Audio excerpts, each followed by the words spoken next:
Hello, YouTube. The only thing festive about this review of His Dark Materials is my hat, my Christmas jumper, and my Christmas tree in the background. Okay, so this is the penultimate His Dark Materials episode 7, lovingly called The Fight to the Death. Weirdly enough, I actually think that this is the tamest episode. Hello, Bramble. That's my cat. This is the tamest episode they have ever made. Yes, even though when we got to Bearland there was loads of blood everywhere, they actually did not see, you didn't see it, and it was edited out. And the reason for that is because they want to keep everything nice and 12. Nice certificate 12. If they're lucky, a PG, but it ain't going to happen. Not with what's going to happen in episode 8 to a certain somebody that we shan't talk about, that we shall just gloss over because it would be a spoiler. And what a spoiler it is. Anyway, moving on. I have to say that this episode was incredibly jarring. Hugely jarring. Vastly jarring. Between the flicking back and forth between Will's life and Lyra's. As of the end of this episode, the subtle knife storyline has officially begun for Will. So we know what's happening with him. He's left his mum. The man got murdered accidentally, so it's manslaughter. But Will's on the run and it's not looking good for him. And that's the beginning of the book, The Subtle Knife. That's the second book in the series. The Golden Compass, also known as the Northern Lights story, has got one more thing to do and then that will officially end. Good God, I hope they do not end on that because that is just weeping. Okay, moving swiftly on from episode 8 endings, speculation. I miss the Egyptians already. The whole bear storyline, yes, it's very, very much a children's storyline, the whole bear thing. I'm loving the fact that they've actually fleshed out Roger's character in this version of His Dark Materials. They made him quite strong, quite brave. Even though he is nervous at times, Roger is always devotedly loyal. His demon naturally is a puppy, which we did actually see his demon as a puppy in Lyra's Oxford, the first episode. Not Lyra's Oxford, Lyra's Jordan. See? That's what happens when it's written by Philip Pullman, who studied at Oxford. There you go. Oh boy. Yeah.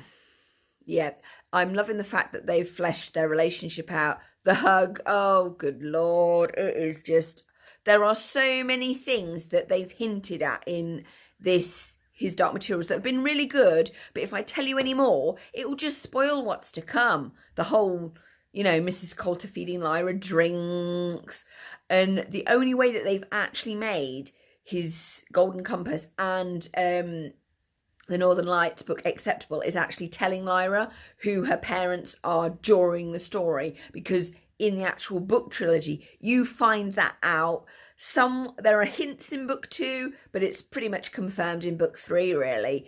You don't find that information out much later. The reason they've done that is A, to show how interestingly annoying her parents are, and B, to highlight bad parenting, I guess. But is it bad parenting? Because they are very, very, very protective of her, but they're just not telling her the truth because they can't, because they're busy either discovering dust or fighting the Magisterium or trying to keep the Magisterium off their tracks or cutting the souls out of children in Mrs. Coulter's case. Yeah, it is just, her parents are just sort of like a mess, really.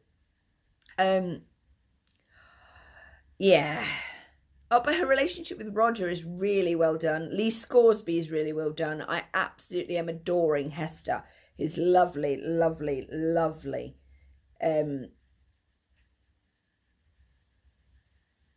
Come on, speak. Lovely, lovely hair demon. She absolutely is. Yeah, it is. Oh, there's my phone. Yeah, he was really well done. And I'm loving the fact that we've are here, but we are very much in the waiting phase. Oh my goodness, the fact that Lord Asriel's reaction to Lyra, I know a lot of people have complained, why didn't he hug her?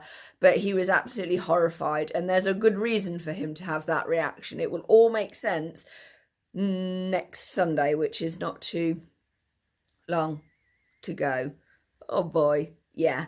There are reasons why his reaction was like, oh, and then the lovely snow leopard says in that very, very soft voice, she's not alone. Oh, good, good, good. You brought someone with you. Very good.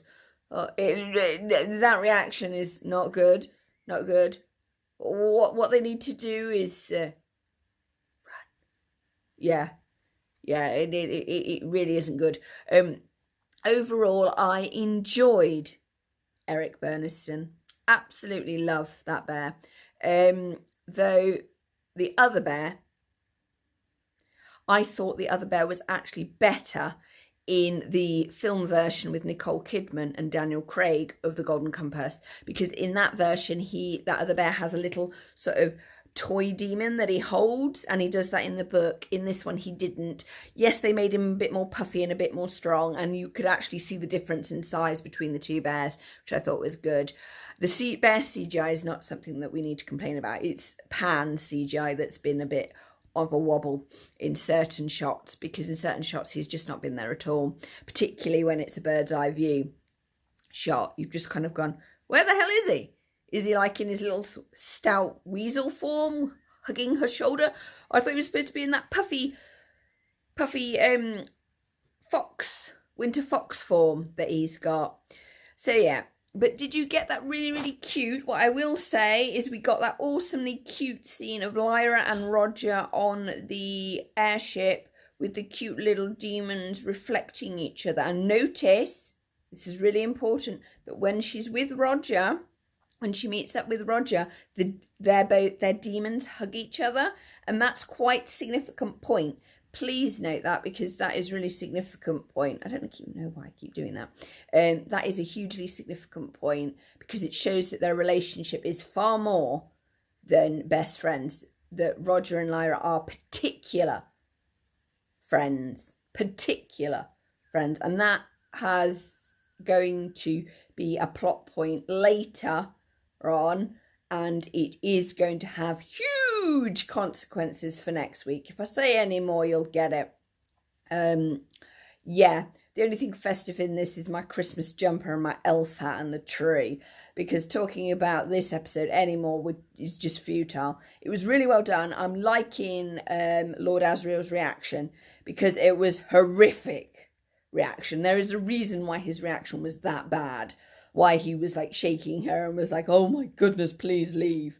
And people are like, is he that bad a dad? And I was like, no, that is actually the reaction you want your dad to have in his situation. If you were his child and you came through his door with the choice that is going to befall him, it ain't going to be pretty. And you thought Mrs. Coulter's decisions was mad and crazy? How many children did she murder?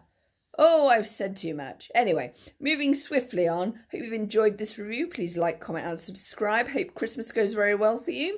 And I look forward to seeing you all very soon, where we will be reviewing the last ever episode of His Dark Materials. Really well done for this season anyway. They are doing another season of it, because obviously they've got to do the Subtle Knife story, finish that off, and the Amber Spyglass, which is the third book in the trilogy of this. And please, please, please hope that they do not touch the Book of the Dust trilogy, which, yeah, I'm not even going to talk about that because I'm quite cross about that.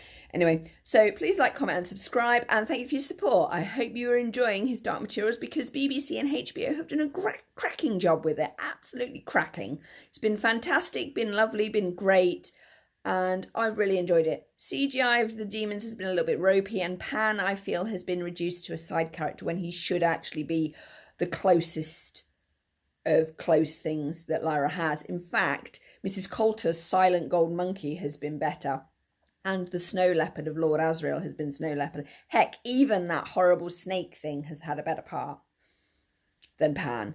I mean, yes, he's been supportive, but he's kind of been pushed aside for other boy characters that she's been close to.